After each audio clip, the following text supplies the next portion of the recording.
안녕하십니까? 바로 본론으로 들어가겠습니다. 지금 이재명 정부의 소비 쿠폰 정책의 재원이 어떻게 마련되었는지, 그리고 그 과정에서 발생한 예산 삭감의 영향이 얼마나 많은지 알아보겠습니다. 최근 이재명 정부의 민생회복 소비 쿠폰 정책이 발표되면서 그 재원을 어떻게 마련했는지에 대한 논란이 일고 있습니다. 소비 쿠폰은 얼어붙은 경제를 살리고 소상공인을 돕기 위해 발행된다고 하지만 이 재원을 마련하기 위해 다른 중요한 예산들이 삭감되었다는 주장이 제기되었습니다. 과연 어떤 예산들이 삭감되었을까요?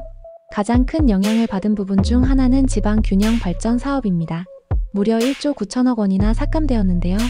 이는 지방교육재정 교부금을 줄여서 마련된 것으로 일부 교육청에서는 지방채 발행까지 검토하고 있다고 합니다. 특히 서울교육청은 교육 취약계층을 위한 맞춤형 프로그램에 차질이 생길 것을 우려하고 있습니다. 여러분은 이 상황에 대해 어떻게 생각하시나요?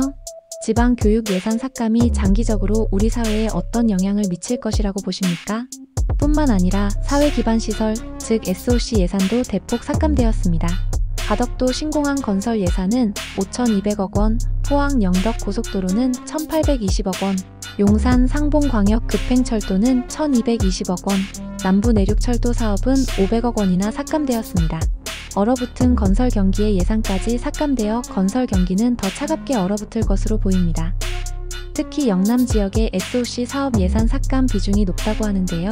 지역 균형 발전에 대한 우려가 제기되고 있습니다. 심지어 미래를 짊어질 청년들을 위한 국가장학금 예산도 삭감되었습니다. 국가장학금 1유형은 1,414억 원, 2유형은 1,300억 원, 근로장학금은 1,000억 원, 다자녀 장학금은 586억 원, 주거안정장학금은 100억 원 등 총 4,400억 원의 맞춤형 국가장학금 예산이 줄었습니다. 학자금 부담을 덜어주고자 했던 장학금 예산이 삭감되면서 학생들의 학업 환경에 어려움이 예상됩니다. 여러분은 학자금 부담 경감에 대한 정부 지원이 얼마나 중요하다고 생각하시나요? 저소득층의 주거 안정을 위한 예산도 삭감되었습니다. 행복주택 사업은 1,244억 원, 국민임대사업은 933억 원, 공공임대사업은 588억 원 등 총 2,756억 원이 삭감되었습니다. 주거는 인간다운 삶을 위한 필수 조건인데 저소득층의 주거 지원 예산이 줄어들면서 사회적 불평등이 심화될 수 있다는 지적이 나오고 있습니다. 저소득층 주거 지원 정책, 과연 이게 맞는 걸까요? 가장 안타까운 점은 취약계층을 위한 예산까지 삭감되었다는 것입니다. 아동 발달 지원 계좌 사업은 300억 원, 자살 예방 및 정신건강 증진 사업은 104억 원, 교육부 재난안전관리 특별교부금은 56억 원이 삭감되었습니다. 사회적으로 가장 보호가 필요한 계층에 대한 지원이 줄어들면서 사회 안전망이 약화될 수 있다는 우려가 커지고 있습니다.